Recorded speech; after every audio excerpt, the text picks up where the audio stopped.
if you guys are. Yeah, fine with me. Coach, it's been it's about a week since you last played, so is it a good time to kind of have a few days to kind of collect themselves? How would you kind of handle this week getting ready for another game? Well, it's all about preparation this time of year and preserving our guys' bodies. So we want to get in, be intense and work hard and kind of concentrate on things we thought we need to do to get better. When you had more time to review the film, what did you take away from that Tulane loss? We have to do a few things better. We have to defend without fouling. I thought we sent them to the line too many times. We have to take care of the basketball. I thought we had too many turnovers in that game. It's tough to win on the road. If you turn the ball over and you're sending the other team to the free throw line, that makes it difficult. You talk about preparation being a big deal, of course, going into the next game there, but USF being what it is, the big rivalry, is a little easier to get the group guys ready to get prepared this week? No, absolutely. It's a rival game, the war on our four, and so our guys, understand, what that means, even though we have so many new players that never was in the rivalry before, but they've been in rivalry games, wherever they're from, so they understand the magnitude of games like this, and both teams will be up. You got to throw the records out the window, and you have to compete. Talking about the rivalry, the war on I-4, obviously both teams are currently in the American. You guys go to the Big 12 next year. Do you know what is the status of this series going forward in future years? We don't know as of yet. We have to wait and see. Right now, we're just concentrating on what's going on in the present for us. But in the future, we'll reevaluate what we do and see what's best for our program. So they're not right now. You don't think they'd be on the schedule as a non-conference game next year? Right now, I do not know. Right now, we're still rounding our schedule out, so I don't want to be premature because we have to complete our schedule to see what we're doing. Is there something you'd like to see happen?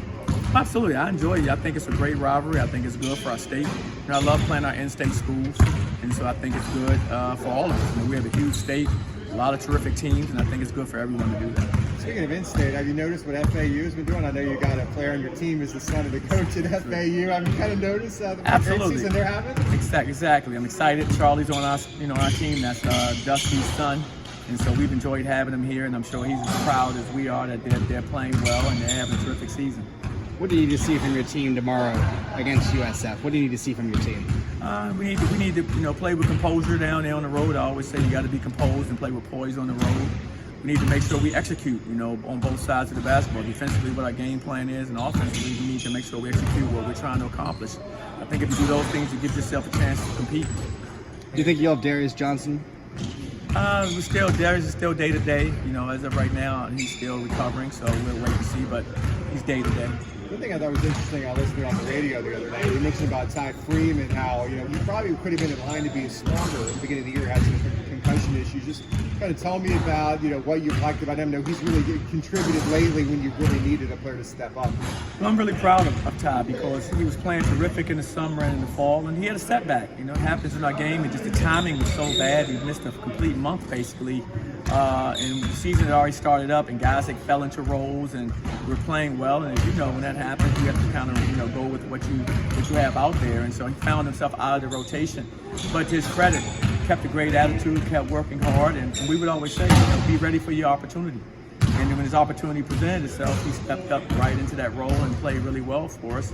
And that's what you want to see from a player. He didn't put his head down. He didn't sulk because he wasn't playing. He stayed positive. He was a great teammate in the locker room and on the court.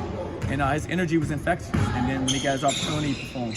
You say that. Is that something that you don't always see? I mean, I don't want to admit it at the time, but guys, they sulk and maybe they're down in the dumps, they're not playing. But that's something you truly believe that he was not like that at all. Him and PJ. No, absolutely. And that's what makes those guys just very high character guys. The fact that they can be in adverse situations or in situations where they maybe not be playing or in a rotation, and they handle it, in a great way. They stay positive. They understand it's a team game, and whether you're playing 30 minutes a night or you're not playing at all, you're all part of the same team, and you can still give to your team, whether it's minutes or with your energy off the court, with what you say off the court, with your leadership.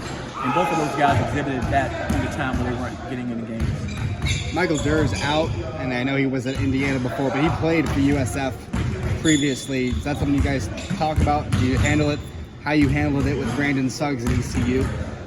Not a lot. It's one of those things we know he played there, and so there's familiarity there, but we don't like to go into too much about what a former player did when he was at another institution. What we want to do is just really concentrate on what we can do to compete against FSU at their home court, and And of course, he's familiar with them, but they're a new team also. They have a lot of new players, and so things have changed with their personnel, just like ours has.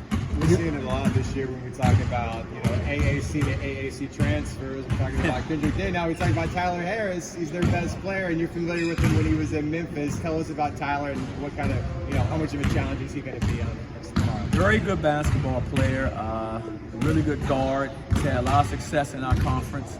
And, he's just a threat all the time. He has unlimited range. He can shoot the basketball, but he also can get to the basket and make plays for himself and others. Terrific player, and he's having a really good year, as you mentioned. He's leading that team, and someone that we have to make sure we're focused on and pay a lot of attention to. Obviously, you always want to come away with a game, with a W there too. But going into USF, if you got a team that's struggling compared to, say, a Tulane or something like that, does that put more pressure on you guys going into it from your perspective? Well, we look at it as one game. We're not really, more pressure or less pressure. We're all about just trying to win the next game that's in front of us, and it's it's USF right now, and they're a very good basketball team. They have a lot of talent. I don't think their record, really describes, how good they can be. It's just a process of trying to develop your players, trying to get some chemistry and continuities with a lot of new pieces, and that's difficult. And we've been fortunate, and I'm sure they're going through some of the same things in developing their team. And so we know they're good, we know they're talented, and we have to make sure we prepare that way. Appreciate it. Thanks a lot, Coach. Thanks, Coach.